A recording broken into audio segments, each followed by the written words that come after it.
పడుకున్నాడు పాపం అరుగు మీద. వీళ్ళు ఇక్కడ రొట్టెలు తీసుకున్నారు తిందామని. అరే ఆయన్ని కూడా పిలువు, పొద్దున్నుంచి మనతోనే వస్తున్నాడు, ఆయనకి కూడా రొట్టె ముక్కిద్దాం అని ఈ బాటసారిని పిలిచారు. వచ్చి కూర్చున్నాడు. ఏమయ్యా ఈ రొట్టె తింటావా?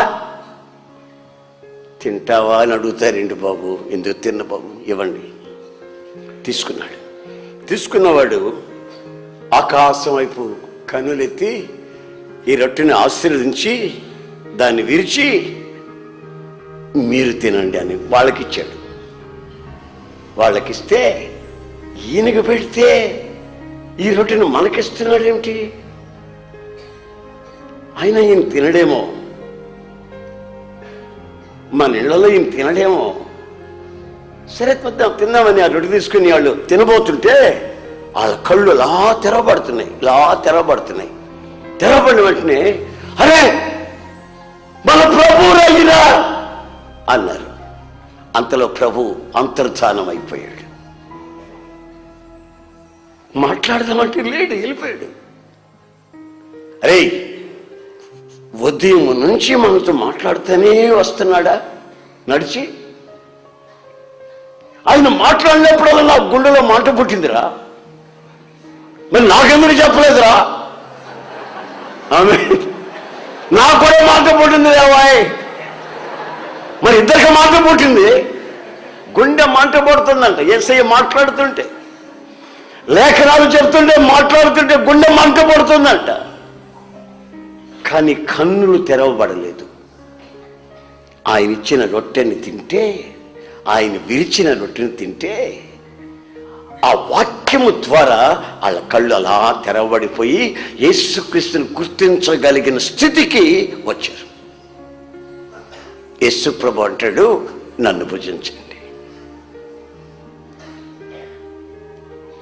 అరుసులుగా తినాల్సింది, కజ్జికాయలుగా తినాల్సింది, పాయాసంగా తాగాల్సింది ఆయాసం వచ్చినంత వరకు. మీరు తినవలసింది ఏమిటి? నన్ను భుజించండి. మీ కన్నులు తెరవబడతాయి, మీకు నిత్య జీవం కలుగుతుంది. నేను బహుమతిగా మీకు ఇవ్వబడ్డాను. ఈ బహుమతిని జాగ్రత్త చేసుకోండి. ఎవరైనా ఒక బహుమతి ఇస్తే షోకేసులో పెట్టుకుంటాడు. ఇంటికి వచ్చే వాళ్ళందరికీ చెబుతాడు, ఏమయ్యా నేను అప్పుడు పరుగు పందాల్లో గెలిచాను, అది నాకు అప్పుడు ఇచ్చారు. ఎన్ని సంవత్సరాలు అప్పుడు? అయ్యా నా 6వ సంవత్సరం అప్పుడు. ఇప్పుడు నీకు వయసు ఎంత అయ్యా? 60. అప్పటి నుంచి దాచావా? మరి బహుమతి కదండి, దాచాలి కదండి, వచ్చిన వాళ్ళ కదా చూపించుకోవాలి కదండి. యేసుక్రీస్తుని మనకు బహుమతిగా దేవుడిచ్చాడు. ఆ బహుమతిని మనం జాగ్రత్త చేసుకొని ఆ బహుమతి ద్వారా వచ్చే ఖ్యాతి, కీర్తి మనం అనుభవిస్తూ మన సాక్ష్యాన్ని నిలబెట్టుకుంటూ ఆయన్ని పూజిస్తూ నిత్య జీవానికి వారసత్వానికి వస్తే అది Christmas. Amen. Praise the Lord. Christmas మహోత్సవాలలో ఈ రోజున ఆయనను పూజించి నిత్య జీవానికి వారసులం అవుతున్నామా? జబ్బు చేసి యూపీఐ పేమెంట్ జబ్బు చేసి ఆపరేషన్లు చేయించుకొని 11 కుట్లు 8 కుట్లు వేయించుకుంటున్నామా? క్రిస్మస్ పండుగ రోజున తిన్నంతసేపు తినింది, ఇక మిగిలై అక్కడ దాచుకుంది. మరుసటి రోజు తెల్లవారకు మునిపే, జనం లేక మునిపే, కుటుంబంలో ఉన్న వాళ్ళందరూ లేవక మునిపే ఈమె లేచి పాశుమోహం కూడా గడుక్కోకుండా ఇక పప్పులుంటే అవి తిని ఆడ కూర్చుంది. ఇక వీళ్ళిద్దరు లేచి మొహాలు కడుకునేటప్పుడు అంటే అంటే అంటే మొహం కడుక అంటే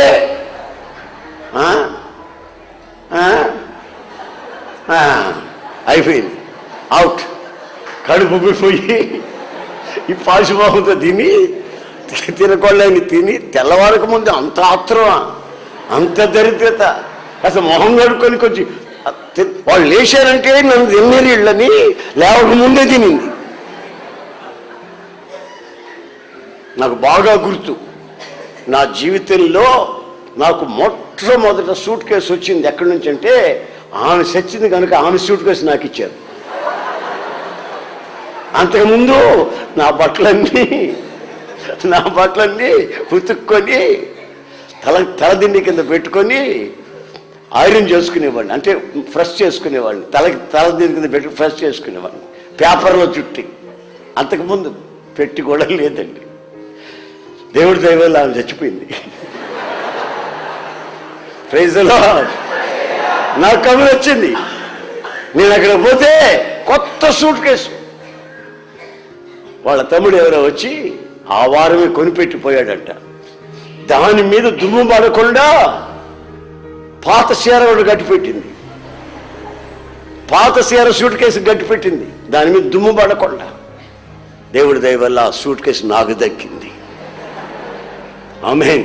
నేను కొనుంటే అంత విలువైంది కొనను, కానీ ఆమె కొన్నది అనుభవిద్దాం అనుకునింది. ఆలోపు మరణం సంప్రాప్తమైంది, పోయింది. పండుగ మంచిదేనండి. ఆ పండుగలో నువ్వు చేసేది ఏమిటి? పండుగ పూట కూడా సినిమాకు పోకూడదా? పండుగ పూట కూడా తాగకూడదా? పండుగ పూట కూడా అని అడిగేవాళ్ళు కూడా ఉన్నారు. గనుక నా ప్రియమైన సహోదర సహోదరులారా, ఈ పండగ ముసుగులో పడి మనిషి మానవత్వాన్ని కోల్పోయి సనాతనమైన ఆచారాల ముసుగులోకి వెళ్ళిపోయి మనిషి మరణాన్ని, శాపాన్ని తెచ్చిపెట్టుకుంటున్నాడు. కానీ నిత్య జీవానికి వారసత్వాన్ని సంపాదించుకోవటం చాలా అరుదైపోయింది. క్రైస్తవ్యం మతం కాదు.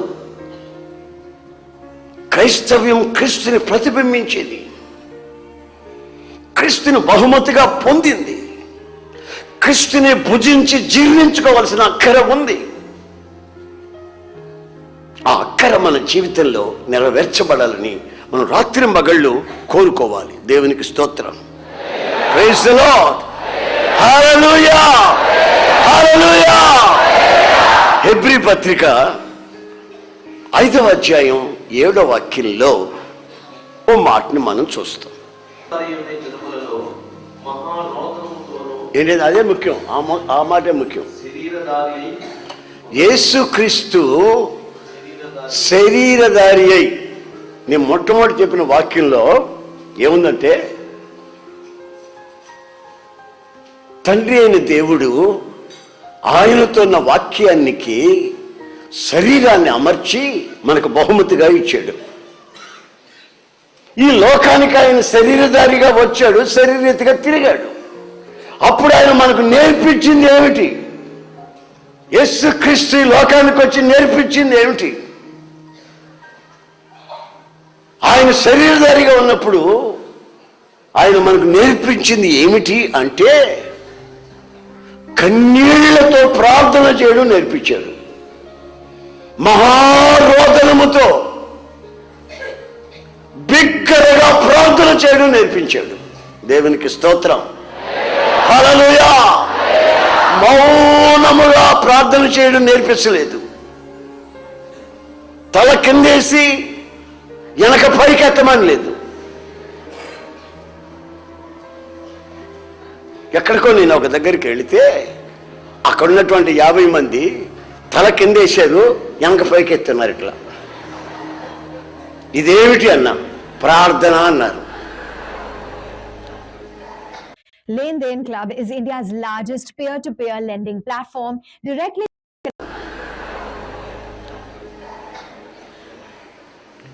ఈమె ఒక అరగంట ప్రార్థన చేసింది, మిగతా వాళ్ళందరూ కొరకలు పెట్టి నిద్రపోతున్నారు, తల కిందేసి వెనక పైకెత్తి. మళ్ళీ ఈమె ప్రార్థన చేసి ఆమెకి ఆమె అని చెప్పుకుంది. వీళ్ళెవరు మెలకం లేదు. నేను చేశాను నువ్వు చెయ్యి అని మోచేత్తట్టు పడిచింది, నువ్వు చేయమని. ఏం స్టార్ట్ చేసింది. బ్రేకు బెల్లు రెండు లేవు. బ్రేకు లేదు, బెల్లు లేదు. చెప్తాను. ఇవి చేసేసరికి వాళ్ళకి ఆవిలింపులు వచ్చింది.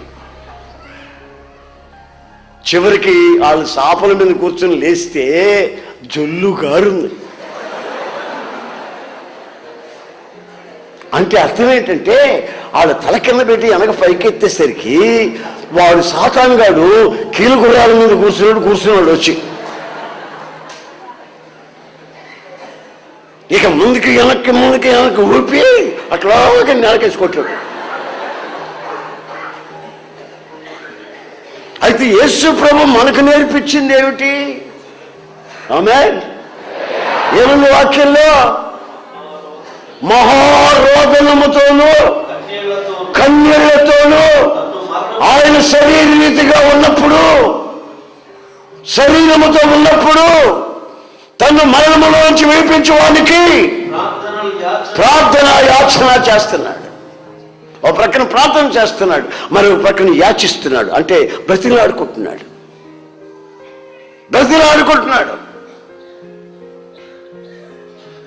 పండగకి వస్తారు కొంతమంది అడుక్కునేవాడు. అయ్యా పండగ ఈ పండగ మాకు కాదు పో అన్నాం అనుకో. నీకు కాకపోతే ఏమైంది పండగయ్యా అంటాడు. మరి నీకే చెప్పేది. అయ్యా అట్టుపళ్ళన్నీ అయ్యా, అయ్యా కాయలన్నీ అయ్యా, ఇప్పుడు లేవు అయిపోయినాయి పో తెప్పించి అయ్యా. కొంతమంది మొండి వాళ్ళు ఉంటారు, పొరపాటు పోడు. ఆడు విజిగించి అడిగిన తర్వాత ఇక విధి లేక ఏదైనా ఇప్పుడు ఏమైనా పలహారాలు అన్నా లోపల ఉంటాయి, మూత పెట్టి ఉంటాయి. రేపు దీన్ని సస్తామని పెట్టుకొని ఉంటారు. అదంతా వాళ్ళకి ఇచ్చి పంపించు. అడూరికే బ్రతికినాడుతున్నాడు.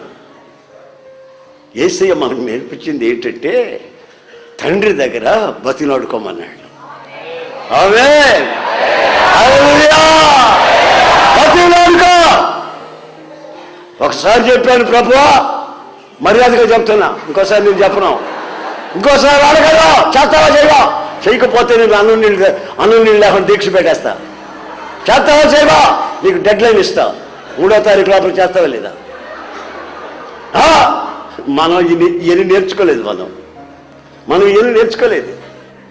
6వ తారీఖు లోపల 7వ తారీఖు లోపల ఈ పాండ్రపు చెబుదానికి పెళ్లి చేస్తావా లేదా? చేస్తావా లేదా? నా కూతురికి పెళ్లి చేస్తావా లేదా? చేయకపోతే నేను అన్నం తిన్నా, నీళ్ళు తాగను అన్నం తిన్నా, ఒక పెట్టి కూర్చుంటా. ఏమిటిది? హంగర్ స్ట్రైకా, దీక్షలా, నిరాహార దీక్షలా? ఇవన్నీ ఎవరితో, ఎవరు చేసే పనులు, ఎవరు నేర్చుకున్నారు ఇవన్నీ? ప్రభు అయిన యేసుక్రీస్తు శరీరధారిగా మనతో ఉన్నప్పుడు నేర్పించిన నేర్పు ఏమిటి? ఆయన డ్రామాలో ఏమని నేర్పించాడా? డాన్స్లో ఏమని నేర్పించాడా? సోగ్గా తిరగమని నేర్పించాడా? ఒళ్ళంతా బయటికి చూపించుకునేటట్టుగా వికారపు రూపాలు రూపించమన్నాడా? ఆయన నీకు నేర్పించింది ఏమిటి? కన్నీళ్లతో మహారోదనముతో ప్రార్థన చేయాలి. ఎవరికి? మరణములో నుంచి నీవు తప్పించగలిగిన వానికి. దేవునికి స్తోత్రం. హల్లెలూయా. మరణములో నుంచి నేను తప్పించగలిగిన వాడు నజరేయుడైన యేసు క్రీస్తు. ఆయనకు నువ్వు ప్రార్థన చేసేదాన్ని నేర్పించాడు. కల్చరల్ డ్యాన్సులు నేర్పించలేదు, కోలాటాలు నేర్పించలేదు, కూచిపూడి డ్యాన్సులు నేర్పించలేదు, భరతనాట్యాలు నేర్పించలేదు, నాటకాలు డ్రామాలు నేర్పించలేదు. ఆయన శరీరధారిగా ఉన్నప్పుడు నేర్పించింది ఏమిటంటే ప్రార్థన. ఎలాంటి ప్రార్థన నేర్పించాడు? తన చెమటలు రక్తముగా బయటకు వచ్చేంత వరకు ప్రార్థన చేయమన్నాడు. చెమట పోసిందంటే ఆయన ఉన్న రక్తం బయటకు వస్తా ఉంది, చెమటలాగా బయటకు వస్తాం, చెమటతో తడిచిపోతుంది. యాచన.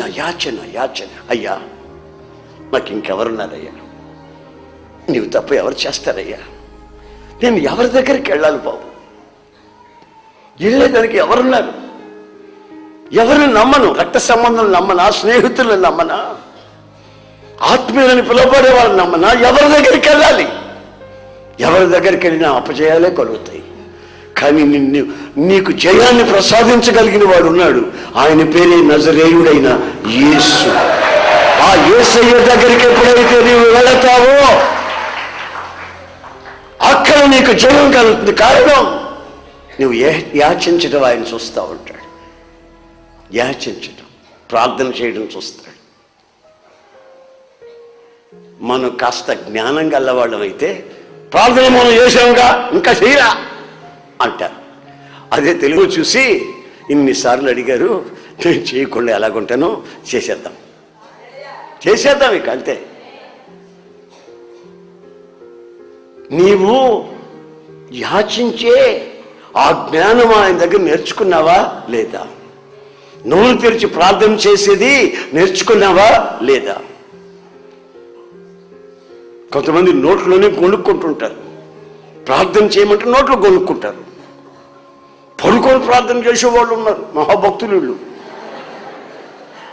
పడుకొని ప్రార్థన చేస్తారు, పడుకొని ప్రార్థన చేస్తారు. ఆయన మోకాళ్ళ మీదుండి ఆకాశం వైపు కన్నులెత్తి ప్రార్థన చేస్తున్నాడు. ఎందుకో తెలుసా, మనకు ఆయన శరీరధారిగా ఉన్నప్పుడు ఆయన చేసిందేమిటో మనం చూసి మనకు నేర్పించాలని ఆయన కోరుకున్నాడు.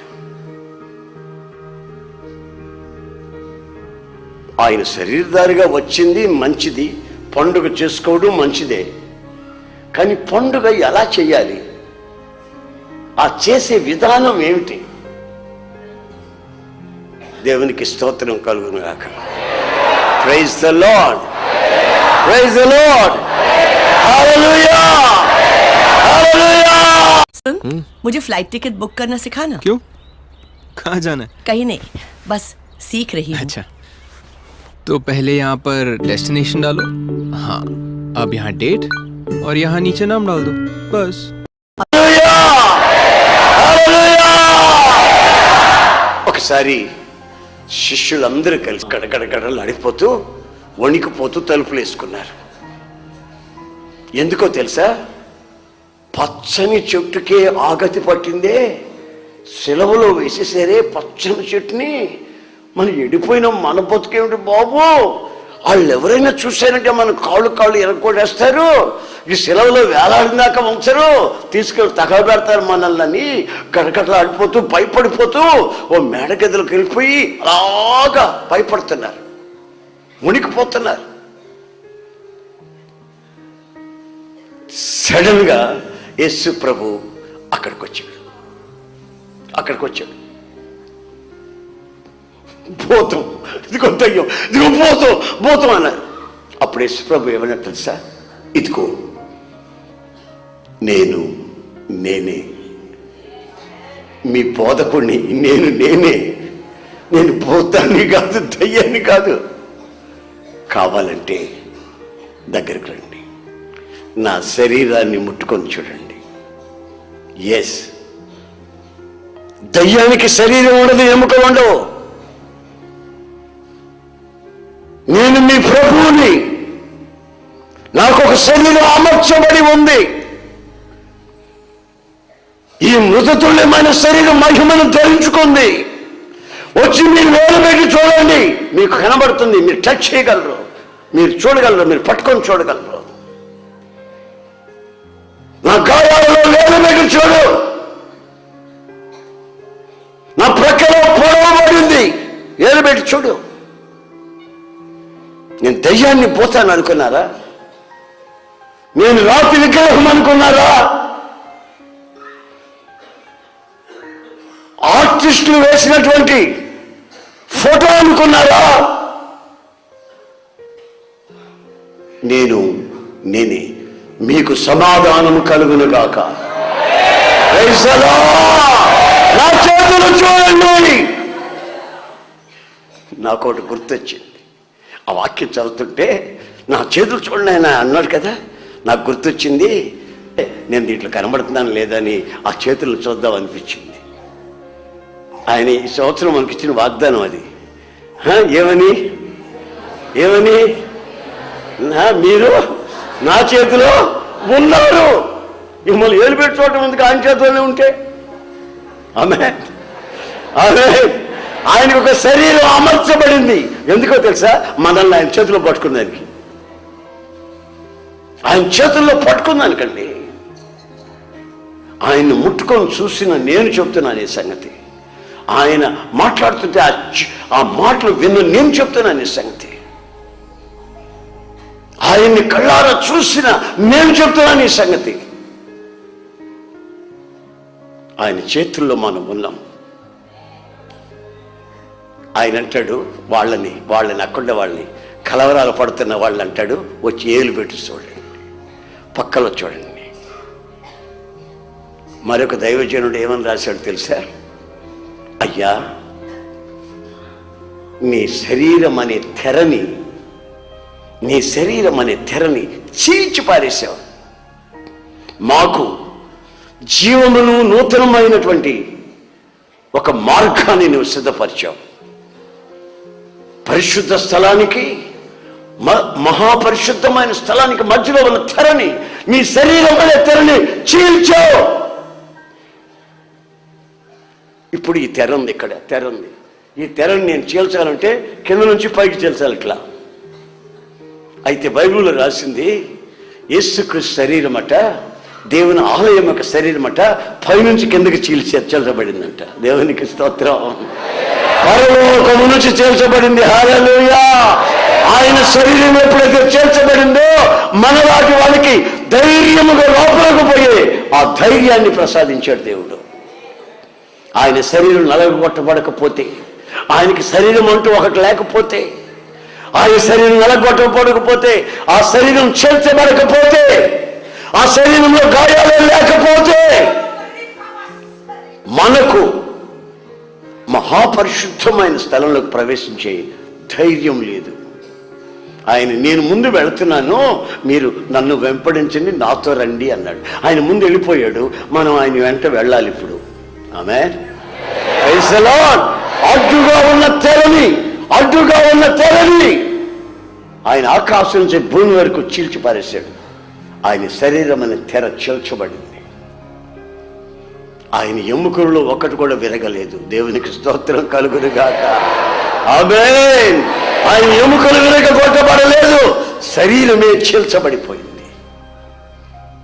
ఆయనకు ఒక శరీరాన్ని అమర్చాం. ఆ వాక్యము శరీరాన్ని ధరించుకొని మన మధ్యకు వచ్చింది. ఆ శరీరాన్ని మనం భుజిస్తున్నాం, ఆ రక్తాన్ని మనం పానం చేస్తున్నాం. ఆ విలువైన రక్తము, శరీరము అదొక మహాద్భుతమైనటువంటి ఒక మర్మాన్ని మనకు ప్రత్యక్షపరుస్తుంది. Nothing added, nothing artificial, just a natural filtration process. ఈ యొక్క పండుగ వాతావరణాల మధ్యలో ఎంతమంది ఆయన శరీరాన్ని ముట్టుకొని చూస్తున్నారు, ఆ శరీరం చీల్చబడిన సంగతి ఆలోచిస్తున్నారు. ఆయన శరీరాన్ని ఎంతమంది భుజిస్తున్నారు, ఎంతమంది జీర్ణించుకుంటున్నారు. తినవలసింది ఏమిటో తినకుండా, తాకవలసింది ఏంటో తాకకుండా, చూడవలసిన దాన్ని చూడకుండా, అనుభవించవలసినవేవి అనుభవించకుండా పండుగ ముసుకలో పడి దుర్మార్గత, దుష్టత్వం అనే పులియని రొట్టెలతో పండుగను ఆచరిస్తూ ఉండగా దేవుని మహాకృపను బట్టి ఆయన మన ఎడల దయ కలిగి ప్రతిరోజు అద్వితీయ దేవుడు తన కుమారుని మనకిచ్చుటకు వెనకాడక ధైర్యంగా మనకిచ్చాడు. ఆ వాల్యుబుల్ గిఫ్ట్, ఆ విలువైనటువంటి బహుమతిని మనం ఎంతమందిని అనుభవిస్తున్నాం. అలా అనుభవించిన నాడు నీ వ్యక్తిగత జీవితంలో ఎప్పుడో ఒకరోజు పండుగ బట్టలు వేసుకోవాల్సిన అక్కరేమి లేదు. ఎప్పుడో ఒకరోజు పండక్కి ఫలాలు తినాల్సిన అక్కరేమి లేదు. ఇదంతా దరిద్రులకు సంబంధించింది. దరిద్రులైతే పండగ పూట అయినా ఏమైనా తినంత కమ్మగా అనుకుంటారు. పండగ పూట అయినా కొత్త సొక్క వేసుకోవద్దా అంటారు దరిద్రులు. అయితే మనం రాజ్యాది రాజు బిడ్డలు. ఆమేన్, హల్లెలూయా. మనకు రోజు పండగే. ఆమేన్. రాజులకి రోజు రాజభోజనమే కదండి, అవునా కాదా? సంవత్సరానికి వస్తారా పండగకి పెడతారు రాజభోజనం? రాజుకి కాదు, యువరాజుకి సంవత్సరానికి ఒకసారి పెడతారండి. పండగ ఎప్పుడు వస్తుంది? ఫలావు దీనికి చాలా కాలం అయింది, పాయాసం దీనికి చాలా కాలం అయింది, అట్లు దీనికి చాలా కాలం అయింది, పండగకి చేస్తుంది మా అమ్మ అనుకున్నామా? కాదు, రోజు రాజభోజనమే. సంవత్సరాన్ని ఒకసారి మంచి బట్టలు, కొత్త బట్టలు. యేసు ప్రభుని ఆయన అంటాడు,